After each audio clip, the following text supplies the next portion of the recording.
السلام علیکم دوستو، ایک بادشاہ بہت ظالم اور جابر تھا۔ اس کی ہیبت کے قصے سارے ملک میں مشہور تھے۔ لوگ اس سے نفرت کرتے تھے اور اس کا نام آتے ہی لوگ کانپنے لگتے تھے۔ ایک دن جانی کیا ہوا، بادشاہ نے سارے شہر کو مدعو کیا کہ ایک اہم اعلان کرنا ہے۔ جب سب لوگ جمع ہو گئے تو بادشاہ نے اعلان کیا کہ میں آپ کا شہنشاہ آج آپ ساری رعایا کی موجودگی میں وعدہ کرتا ہوں کہ آج کے بعد کبھی کسی کے ساتھ ناانصافی اور سختی نہیں کروں گا، اور میرا وطیرہ صرف شفقت اور نرمی ہوں گے، اور تاریخ کے پنوں میں میرا نام سب سے نرم دل بادشاہوں میں شمار کیا جائے گا۔ سب لوگ بہت حیران ہوئے کہ شاید بادشاہ سٹایا گیا ہے، اس کو کیا ہو چلا ہے۔ خیر، سب نے سوچا کہ بس ایسے ہی بول رہا ہے، وقت بتائے گا کہ یہ بدلا ہے کہ نہیں۔ بادشاہ دراصل بالکل بدل گیا تھا دوستو، اور سارے عوام اس سے نہایت خوش اور مطمئن تھی۔ کئی مہینے بادشاہ اسی طرح رہا، وزیر سے صبر نہ ہوا، اور ایک دن ہمت کر کے بادشاہ سے پوچھا کہ اے بادشاہ، آخر کس وجہ سے آپ کا دل بدل گیا؟ بادشاہ بولا، کچھ دن پہلے کی بات ہے کہ میں جنگل میں جا رہا تھا کہ میری نظر ایک لومڑی پر پڑی۔ وہ بیچاری بھاگ رہی تھی، اس کے پیچھے ایک بڑا سا کتا لگا ہوا تھا۔ لومڑی کو اپنا بل نظر آ گیا اور وہ اس میں چھلانگ لگا رہی تھی کہ کتے نے اس کے ٹانگ پکڑ لی اور زور سے اس پر چک مارا۔ لومڑی نے پوری جان لگائی اور اپنی معذور ٹانگ گھسیٹ کر بل میں گھس گئی۔ اس کتے نے بیچاری لومڑی کو معذور کر دیا تھا۔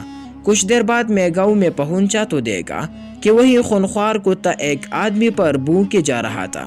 اس آدمی کو غصہ آیا اور اس نے کھینچ کر ایک بھاری سا پتھر بیچارے کو دے مارا۔ کتا خود بھی اسی طرح ٹانگ سے معذور ہو گیا۔ میں ابھی سوچ ہی رہا تھا کہ اوپر والے کی لاٹھی بھی آواز ہے کہ اسی آدمی کو ایک گولی نے 2 لتیں ماری اور اس کی بھی ایک ٹانگ فارغ ہو گئی۔ گولا بھاگ رہا تھا اور آگے جا کر ایک گڑھے میں گر گیا۔ اتنا دیکھ کر ہی میری حالت غیر ہو گئی، اور میں نے سوچا کہ میں اتنا ظالم ہوں، ہر ایک پر حکم چلاتا ہوں، کسی کی پرواہ نہیں کرتا، تو میرا خالق میرے ساتھ بھی وہی کرے گا جو میں اس کے مخلوق کے ساتھ کرتا ہوں۔ تو ایک ہی ترکیب سجائی دی کہ کیوں نہ میں اپنی رعایا کے ساتھ اچھا ہو جاؤں تاکہ میرے ساتھ بھی اچھا ہو۔ بس اتنی سی بات تھی۔ وزیر ایک عیار اور مکار آدمی تھا دوستو۔ بادشاہ کی کہانی سن کر بھی اس کا دل نہ پسیجا۔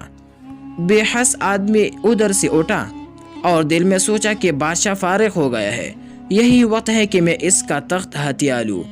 ایسی غلیظ سوچ ابھی اس کے دماغ کے دہلیز پر ہی تھی دوستو کہ خالق کا نظام کام میں جٹ گیا، اور گٹیا وزیر دڑام سے سیڑھیوں سے گرا اور اس کی گردن 2 ٹکڑے ہو گئے۔